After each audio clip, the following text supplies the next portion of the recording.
Judith Maria and welcome to SG Global News. From the miracle of Saint Charbel'S oil at a Naples church in Italy to the announcement of the release date of Mel Gibsons The Resurrection of Christ, we have many stories to cover.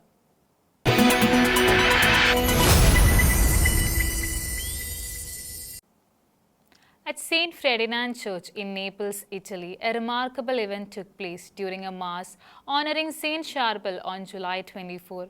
Monsignor Pasquale Silvestri anointed over 500 people, many of them ill, with blessed oil sent by the Maronite Curia in Rome.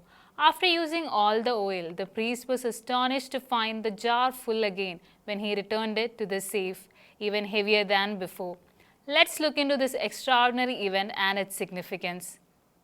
St. Ferdinand Church, located in Naples, Italy, witnessed an unusual event which many are calling miraculous, attributed to the intercession of Saint Charbel. On July 24, during the saint's liturgical memorial, Monsignor Pasquale Silvestri, parish priest of the church, celebrated a Mass in honor of the saint, drawing over 500 attendees, many of whom were ill. Following the Eucharist, the priest anointed the faithful who came forward to the altar with blessed oil, which had been specially sent for the occasion by the Maronite Curia in Rome. What happened later was nothing less than a miracle. In a letter addressed to Father Elias Hamori, former postulator of the course of canonization of Saint Charbel on July 24th, Monsignor Silvestri explained what had happened. He didn't imagine there would be so many people for the liturgical memorial. However, he managed to anoint each sick person until the jar was empty. He explained that after finishing, he closed the jar and returned it to the case. However, when he placed it back on the safe, he noticed it was full again, something he could hardly believe. When the priest realized that the jar was indeed full again and weighed more than before, he returned it to the altar to share the news with the congregation. Everyone applauded when they saw it, he recounted. Given what happened, he assured he acted in accordance with the canon law and communicated to the saint's postulator. The following day, July 25th, a group of Lebanese pilgrims visited the church. They smelled the oil and said that it carried the scent of the cedars of Lebanon, a symbol closely associated with Saint Charbel's homeland. Monsignor Silvestri added that the bottle is safely stored away at the disposal of the authorities. Saint Charbel, originally named Yusuf Antoun, was born on May 8, 1828, in Beka Kafra, a village located near the renowned cedars of God, one of the last natural reserves of the ancient cedar trees that once blanketed much of Lebanon's mountains. On July 24th, before the miracle of the oil, a young woman from the parish approached the priest and told him that she had been cured of breast tumor thanks to Saint Charbel, even when doctors thought it would be impossible. The priest recounted even many faithful shared testimonies of physical and spiritual healing after participating in the Mass. In an interview with ACI Prensa, the priest told that his devotion to the saint began almost by chance. Although the priest insisted that he never believed in dreams, he shared, quote, "When I put up this picture, one night I dreamed that Saint Charbel was looking at me and laughing. This surprised me greatly because the photo of Saint Charbel usually shows a very serious man, yet in the dream he was smiling at me," end quote. Following this extraordinary experience, he chose to dedicate the Mass of last Fridays of June and July to the Lebanese saint. Saint Charbel is renowned for the miracles granted through his intercession, benefiting not only Catholics but also Muslims and peoples of other faiths. The Catholic Church has documented and investigated thousands of these miracles.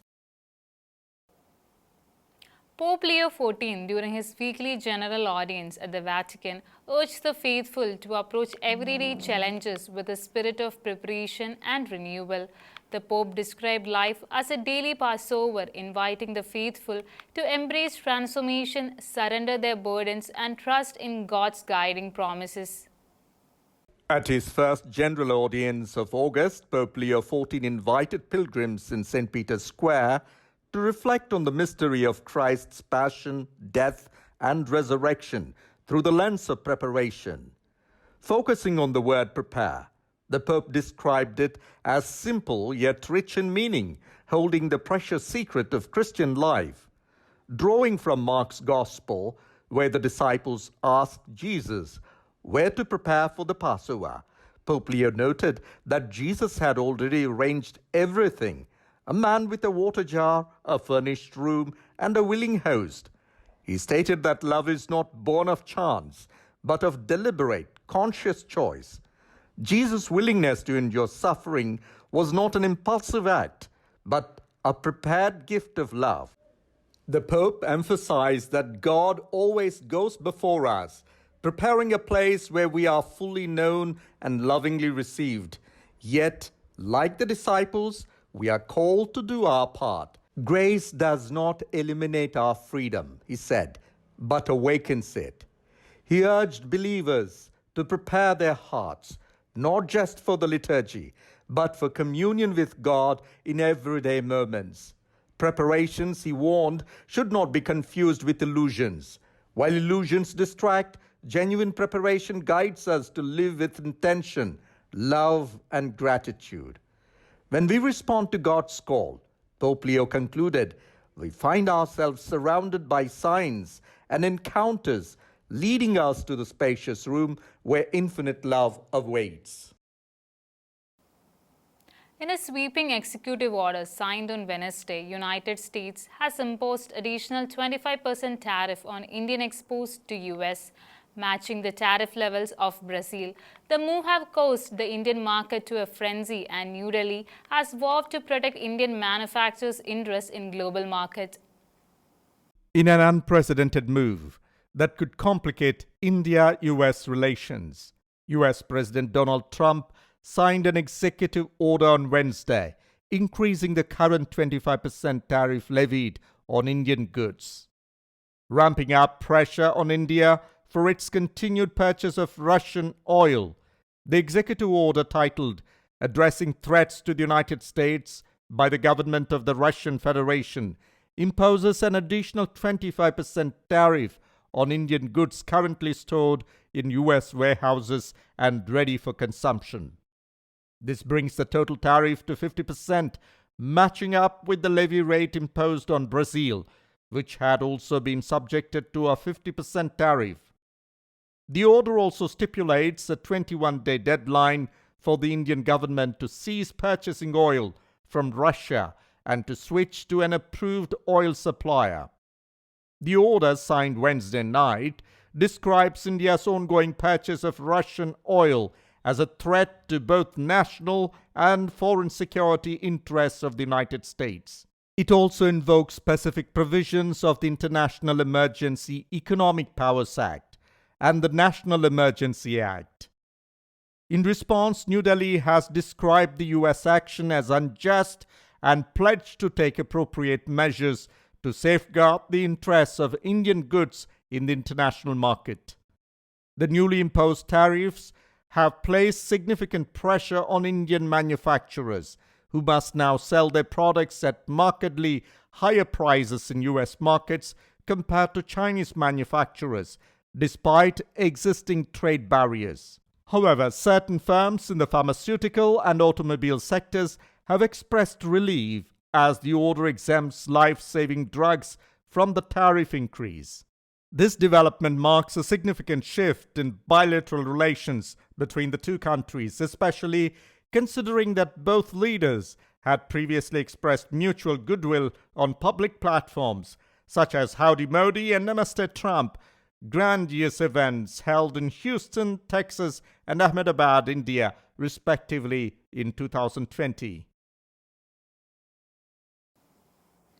At a time when Christians are facing undeclared censorship, especially in the UK and other Western countries, the late beloved evangelical preacher Billy Graham embarked on a new mission to protect Christian rights.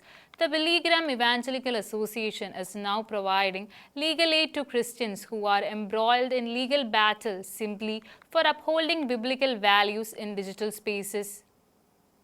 As the persecution of Christians reaches unprecedented levels, the family of America's pastor Billy Graham has launched a new mission to defend freedom of speech and religion while assisting believers embroiled in legal battles over their faith. The Billy Graham Evangelical Association has established a $1.3 billion defense fund spearheaded by the late evangelist's daughter Cissy Graham and son Franklin Graham to support Christian organizations facing courtroom challenges across the US and Europe amid what they describe as an intense witch hunt against Christian leaders. In an interview with Fox Digital, Franklin Graham highlighted the rising tide of censorship targeting Christians in digital spaces, noting that some are facing legal consequences simply for posting content upholding biblical values. He also pointed out that Billy Graham's Evangelical Association's advertisements were removed from the public spaces in the UK after a small group of activists labeled them as hate speech. Between 2017 and 2024, Billy Graham's Evangelical Association and its humanitarian arm, Samaritan Spurs, filed 20 amicus briefs in high-profile religious liberty cases, including those of Coach Joe Kennedy, Baker Jack Phillips, and florist Baroness Schutzman, all of which reached the US Supreme Court. The Graham Foundation has represented numerous Christian groups, securing favorable outcomes in nearly 70% of cases. These victories have not only strengthened legal precedents but also generated at least €500,000 in damage and several million more through support from Christian rights organizations across denominational lines. Cissy Graham, who plays a central role alongside her brother Franklin, emphasized that acts of hostility towards Christians often go unacknowledged by the media and law enforcement, especially when compared to protections afforded to other religious groups in civil matters. She underscored the new defense fund as both a practical safeguard and a symbol of resilience designed to embolden Christians who feel targeted and intimidated through legal means. In an initiative that aims to preserve the late Pope's legacy and pass on his teachings to the future generations, the Argentinian government has unveiled a plan to distribute a book about Pope Francis to schools throughout Buenos Aires province. Titled The Teacher, The Humanism of Pope Francis, the book will be made available to both public and private institutions. The Argentinian government has announced plans to distribute books on Pope Francis in schools across Buenos Aires province. The book titled The Teacher, The Humanism of Pope Francis will be provided to both public and private institutions. The initiative is intended to preserve the legacy of Pope Francis and share his teachings with future generations. The launch of the book, produced by General Directorate of Culture and Education of Buenos Aires province, was attended by Governor Axel Kicillof and Archbishop Monsignor Gustavo Carrara. During the event, the governor expressed his hope that the initiative would help bring Pope Francis's teachings into every school across the province. Alberto Schigoloni, the Director General of Culture and Education, shared that Pope Francis was remembered as a teacher who, throughout his life, promoted the teachings of inclusion and encounter with those around him, and who transmitted his teachings through ideas and actions. Before becoming Pope in 2013, Jorge Maria Bergoglio was appointed the Archbishop of Buenos Aires in 1998. He served there until his election as the Pontiff of the Catholic Church. Since Pope Francis's passing, numerous initiatives have been launched in Buenos Aires to honor his memory. Mel Gibsons Restriction of the Christ expands to two-part release, both set for spring 2027. On Tuesday, Lionsgate announced that The Restriction of the Christ will now be released as two separate films. Part 1 is scheduled to debut the theaters on Good Friday, March 26, 2027, with Part 2 following 40 days later on Ascension Day, May 6, 2027.